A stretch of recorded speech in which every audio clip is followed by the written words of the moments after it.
Welcome to the Gruber Morning Show. This is the EV portion. I'm Pete Gruber. I'm Mark Schaffner. Good morning. Welcome, everybody. So welcome to the show. On today's episode, we've got 3 electrifying stories lined up. First, Hyundai's engineers have unveiled a breakthrough in safety. EV batteries that can actually put out their own fires. Remarkable. We'll explore how this self-extinguishing technology works and what it means for the next generation of electric vehicles. Next, we'll dive into the latest ranking of intelligent driving systems, where Tesla's autopilot still reigns supreme, and see which legacy and up-and-coming automakers are hot on their heels.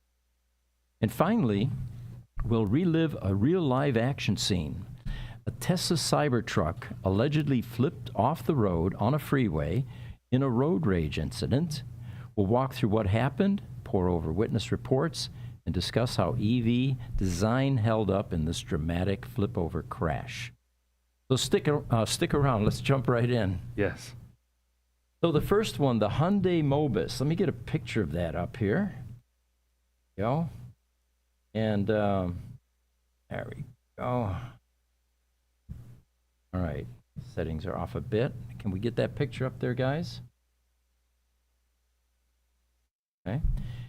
So here we have a auto manufacturer, Hyundai, that as part of its manufacturing process now, Hyundai Mobis, which is a manufacturing arm of Hyundai Motor Company, has developed this technology that can extinguish an electric battery fire and cell fire to prevent thermal runaway.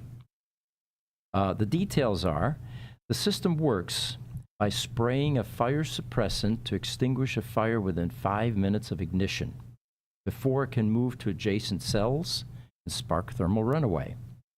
And then it continues that process in a self-reinforcing chain reaction. Hyundai said that this new technology is the first to prevent thermal runaway, not just delay it. And the software tells it when and where the fire extinguisher should be sprayed inside the battery pack. Got a number of people commenting already. YouTube Ghost Privacy says, hey, welcome, thanks for joining us. EYGKLB is with us. Good morning, all. First like of many, I hope. Well, thank you. Thank you. And then YouTube Ghost Privacy, good morning to y'all, too. All right, so they talk about that thermal runaway is one of the primary risks in lithium-ion batteries used in EVs. And of course, it can lead to deadly fires and explosions. Yeah. While an electric vehicle battery is much less susceptible to fire than an ICE engine vehicle, they're not immune from fire. And thermal runaway is very simply a condition where we all know that batteries have resistance. Everything has resistance. Nothing's 100% efficient. Superconductors are about the closest thing you'll get. That means that a battery generates heat as it discharges or as it charges. When a battery gets to a point where it's generating more heat than it can dissipate, it starts to call for energy, and it turns that energy into heat, which makes it call for more energy, and so on and so forth, and then it eventually catches fire. That's thermal runaway. I'm very intrigued to learn more about how this will end up working, because we know that thermal runaway, not only is it something that's self-sustaining in terms of heating itself, thermal runaway becomes, with lithium ion, oxygen is a byproduct of thermal runaway, so that these fires generate their own oxygen. It feeds itself. Yeah. Yeah. So it turns out Hyundai is not the only one that is working on this. Mercedes-Benz Group and a company called Factorial, they are all developing this battery, which is actually a solid-state battery. And the difference between a solid-state and a standard lithium-ion battery is one has a liquid electrolyte, the other one has a solid electrolyte, which of course then reduces the risk of thermal runaway. Yeah, the solid-state batteries are known to be much safer. And you know, the timing is good because a number of countries around the world are starting to mandate safety measures to prevent thermal runaway with EV batteries, including China's 2021 requirement that EVs contain early battery failure detection system. One of the most surprising things that I read about on this is that this may be such a revolutionary technology that it could affect regulations going forward into the next couple of decades. Interesting. Okay. So remember, folks, this is an internal fire extinguishing agent capability that is built into the batteries so that it squelches it before it can spread. They have sensors that detect heat, pressure, and voltage issues. And they claim that this extinguishing material at this stage of development is actually 5 times stronger than a typical home fire extinguisher. It stops thermal runaway in minutes, they claim, and there are already 3 patents filed. That's seeing what can happen when a battery truly goes into thermal runaway. This will be a remarkable technology, and it will definitely save lives. So we've got another image here. This one is titled "Who Leads in Intelligent Driving Systems?" And this is part of a report that was issued by a German company called P3, a consulting company. But they're claiming in this article that 7 out of the top 10 car models featuring the most advanced intelligent driving systems belong to Chinese brands. And you can see a number of them here with a little flag on the left there, who these are, and they have an index score. Yes, I took some time to find out more about that, but before we get to that, we'll wrap up this other thing with a Ghost Privacy from YouTube. Talking about the thermal runaway, he says, fascinating idea. If only the coolant inside the batteries could be enough to stop thermal runaway.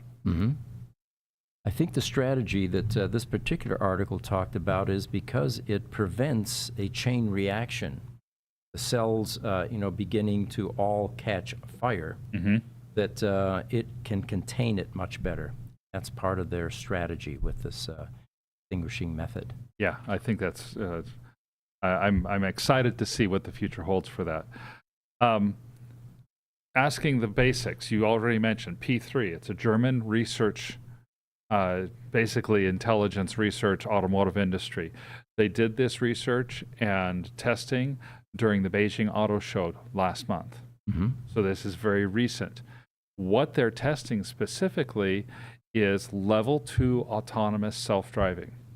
And there are now, I also learned that there's a 2, there's a 2 plus, and there's a 2 plus plus. Oh, really? Okay. The 2 plus is autonomous driving, hands-free, on controlled motorways, on well-defined areas like a highway. Level 2 plus plus is considered hands-free driving in city.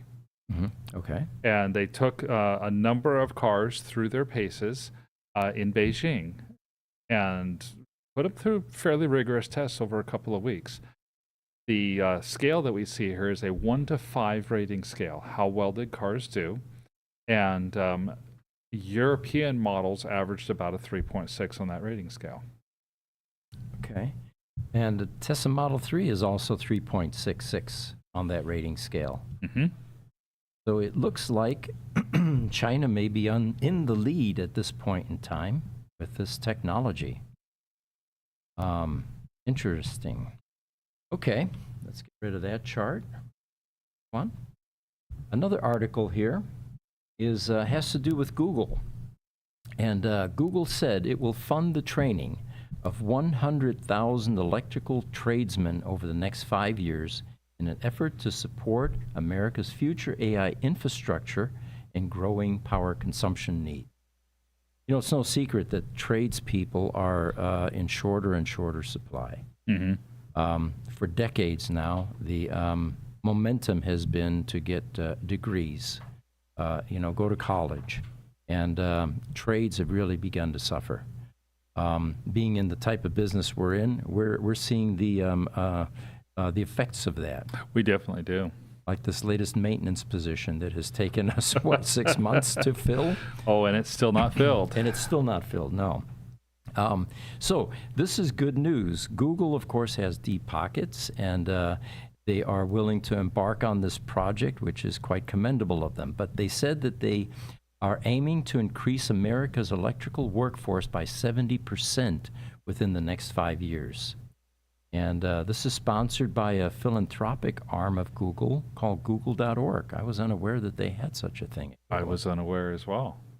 The funding is going to cover the costs of training at least 100,000 electrical workers and 30,000 new apprentices in the United States.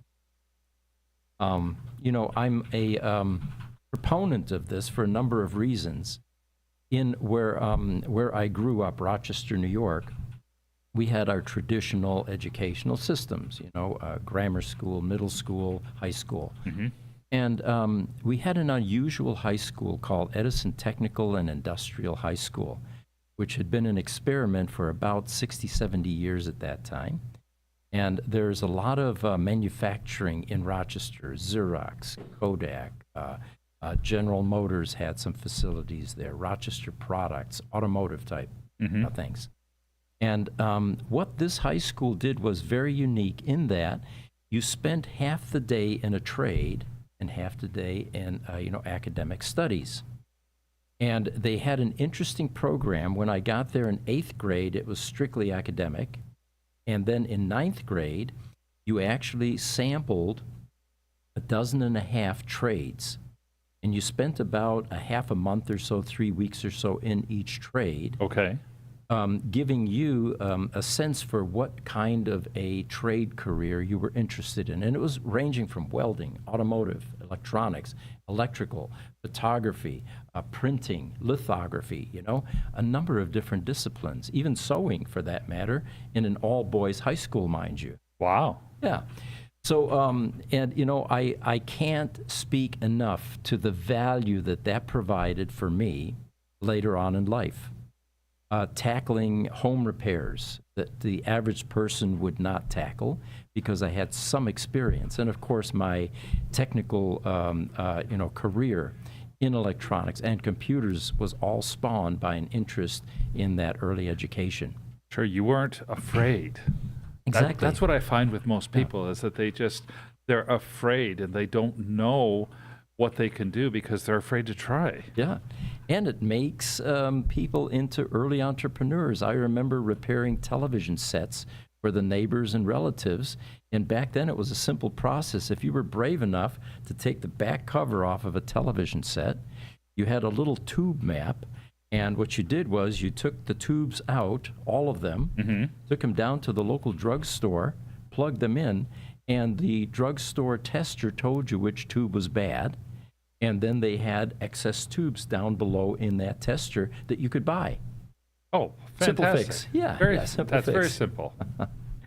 So anyway, I'm a proponent of this, and I think that what Google is doing is dead on, you know, considering where we're headed.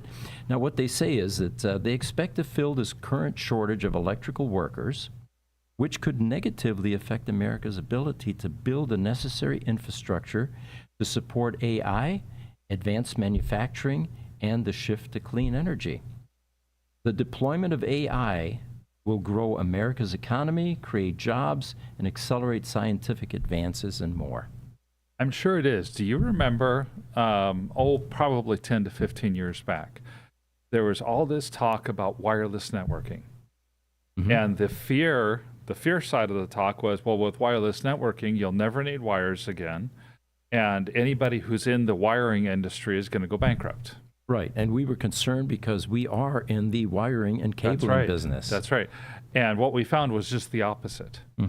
It's that the wires required to set up the infrastructure and the demand for that wiring and for those skills absolutely exploded. And that's because wired networks can go into a very small, limited area compared to all of the restaurants and garages and hospitals and stuff that are out there.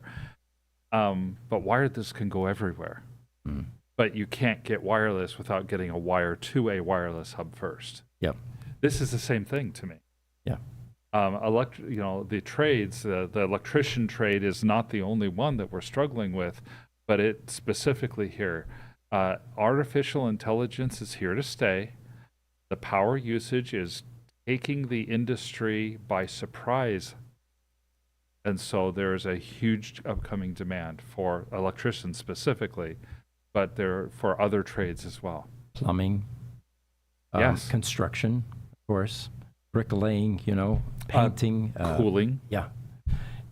So yeah, this is a very timely project that Google's embarking upon, and I find it interesting that that the income expectations for the trades now will probably overshadow even the advanced degrees coming Very out of possible. universities. Yeah, Very possible. These universities they churn out so many people who have book knowledge but don't really have much intelligence. yeah.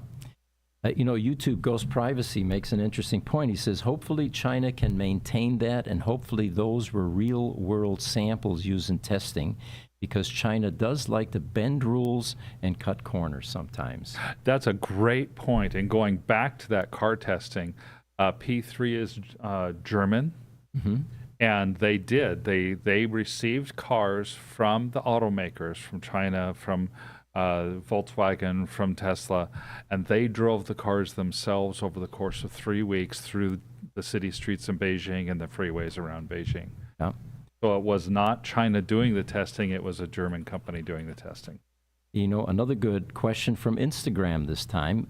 Phyllis Reyes 47 says, is the support only for training from Google and only for companies from America? Google is actually global.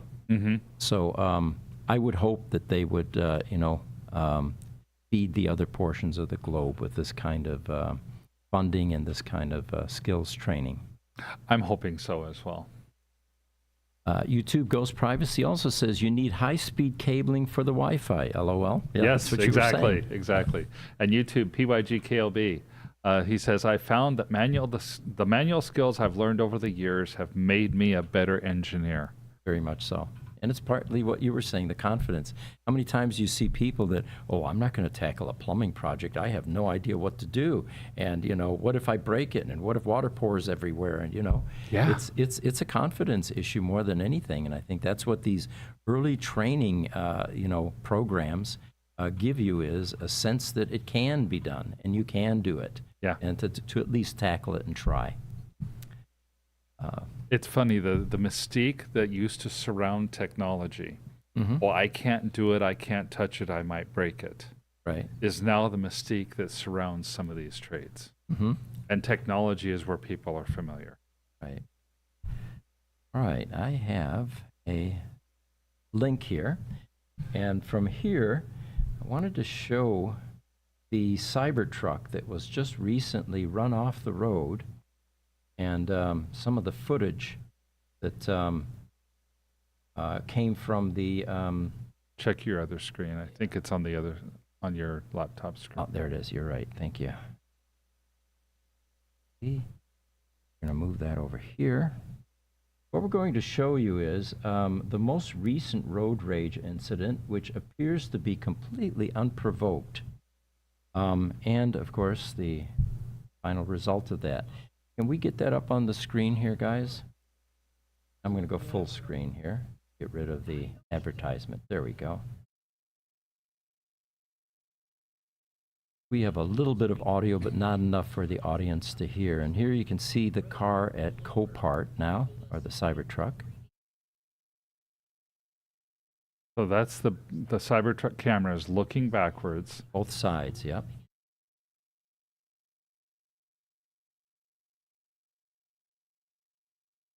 And here's where it gets crazy.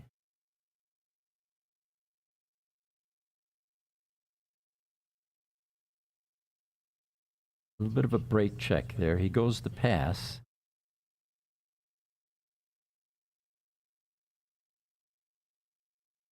And that touch of the back is called a pit maneuver. Yeah, which the police quite often use to derail a felony pursuit.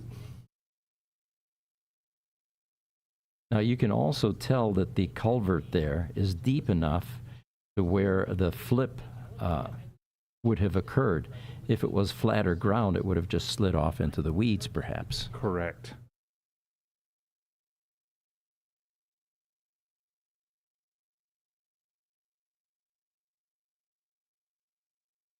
Now, this one will not buff out.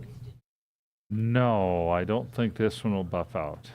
And if you look at the inside here, there's also a biohazard.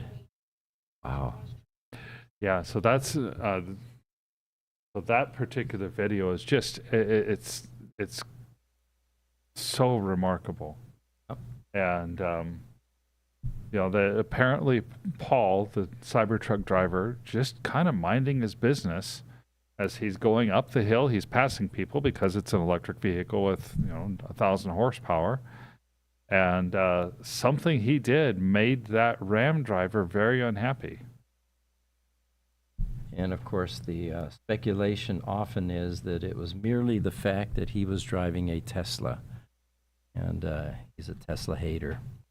So the car, the Cybertruck, is currently at a Copart auction site, and I'm not sure there are going to be many bids on this, although there could be a body shop that needs particular panels off of this, whatever's left, that is.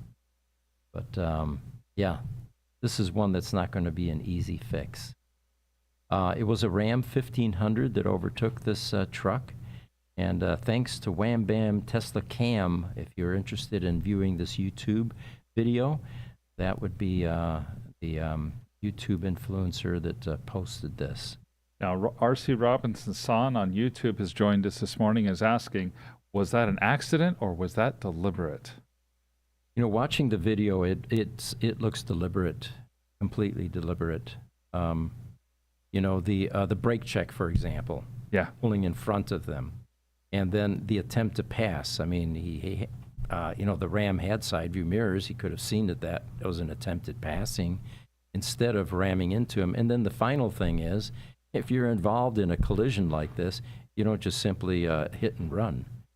Right. So this definitely seems to be deliberate. And, of course, you can't run and hide. This guy's, I think, already in custody.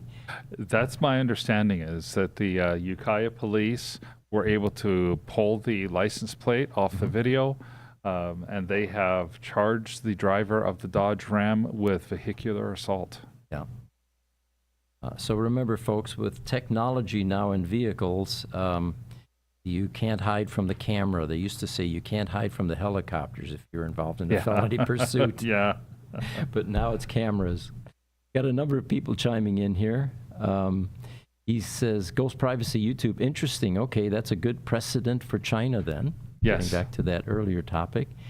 And Ghost Privacy, yeah, I fear for my Model 3 every day, LOL. We have a number of people ask us. We have Teslas everywhere within our compound here, dozens and dozens of them. And we really have not been the victims of any kind of hate crimes like this, or even, although you were on the road once and you experienced someone's displeasure with your Tesla Model S. That's right. I was pulling out of a parking lot, and somebody decided that that was a great time to flip me off because I was driving a Model S. Yeah, how strange.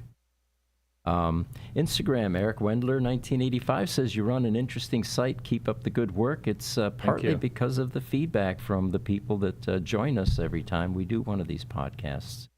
By the way, just a little plug here. Within about 37 minutes, we're going to launch the Tesla Roadster podcast at 11 a.m. Mountain Standard Time.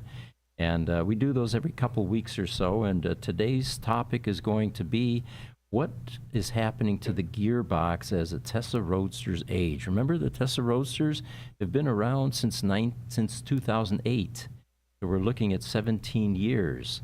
And it's the earliest indication of an EV aging, really, because of its, there were EVs in 1907 in New York. There's not a lot of data back then as to how they aged. But this most recent, switch to EVs, the Tesla Roadster really is at the pinnacle of aging issues. And we're right there at the crosshairs because we repair those cars, and we see all the issues firsthand. So our master mechanic is going to be here, Mike Manning, and he's going to get into some details as to what's happening beyond the electronics that are aging in the Tesla Roadster. So join us if you get a chance. On TikTok, Case says there's no damage to the Cybertruck. It's a total loss. Mm-hmm. Yes, definitely this time. And on Instagram, James C. ASU. So this is what the guys look like without sunglasses. Yeah, we got rid of all of the laser eyes and the all of the AI components, and I think our face masks are much better now to convince people that we really are human. That's right. That was the suspicion was that. All right, Instagram, I am Coolajay. What's up, gentlemen? Well, thanks for joining us. All right, so that was the Cybertruck story. And what else do we have for folks here? Let's see. We've got the Google funding. Okay. I think that's it. That's all I have. That's just about all we have. I did want to do a quick check with Cass and with Aaron to see if they had anything for us this morning. I know that they will sometimes come up with articles. Next week. Yeah, we're keeping it to 30 minutes this time. Okay, well then I guess that'll be next week. Yeah, that'll be next week. So again, we talked briefly about the Tesla Roadster project or the podcast. And we got a couple more comments that we can close this out with. On Instagram, Ethan Saber 04 says, keep up with the good work. thank you. Ghost Privacy on YouTube. Thank God he's in custody. You would think that the repercussions of this kind of activity would begin to slow things down, but it doesn't appear that that's the case. Yeah, it seems to still be going on a lot. Mm-hmm. On YouTube, PYGKLB says, oh, well, Ukiah. Now, this is a guy from Eastern Oregon. He's going to know. Mm-hmm. He says, no law north of the Klamath and darn little south of it, with a little wink. Mm-hmm. TikTok on Case, I'm a truck driver, and people are crazy. I get into situations every day. People just don't care. Mm-hmm. Oh, man, I miss the good stuff. How often do you guys come on? Well, it's actually every week, every Tuesday morning at 10 o'clock, we have this EV portion of the podcast. Every 2 weeks, we'll have the Roadster at 11 o'clock. And if you're interested in other topics that we do, tomorrow at 10 o'clock, we do an AI podcast. And this is where we get to chase down a bunch of rabbit holes. You know, what's going to happen as AI begins to integrate? How are we going to handle augmentations? And then the really futuristic stuff, which is downloading consciousness. What will happen to medical procedures as the robots begin to do them? How comfortable will we feel to have a scalpel-wielding robot hover over us, cutting into our body? Right? Yeah. So lots of great topics like that. Thursday, we have the COM podcast, which is the group that builds cabling products. Mm-hmm. Patch panels. I saw a picture of Elon, by the way, walking through his Dojo computer, and it was just rows and rows of yellow fiber cables in cabinets. And it occurred to me, how many of those are ours, do we think? You know, that's exactly what we make in the COM group. And then Friday morning, it's Gruber Power Services. These are the folks that service and repair UPS equipment in data centers, keeping the AI centers, co-locations, and the computer rooms running. So they cover topics like, what does it take to keep this equipment running? What does it consist of? And what are some of the war stories that we have, accumulated? Definitely. A couple more comments coming in. On Instagram, Eric Windler, 1985. He says, I have great respect for people like you who are so dedicated to repairing Tesla technology. Well, thank you. And I'll tell you, the Roadsters are fun. It's just before we came on this show, I found out from one of the customers trying to buy a Tesla Roadster off of our Roadster matchmaking site. Mm-hmm. Says, I'm looking at another Roadster in Los Gatos at a car dealer that's being sold on consignment. And but that one's down to 27 miles, and they're not sure how to charge it.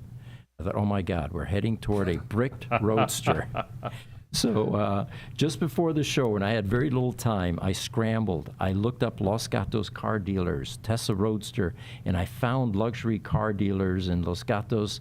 Sure enough, it was them. Now I had to get through voicemail, a receptionist, a customer service rep, and time is short because I had to get down here. Finally got a hold of somebody that knew about the car.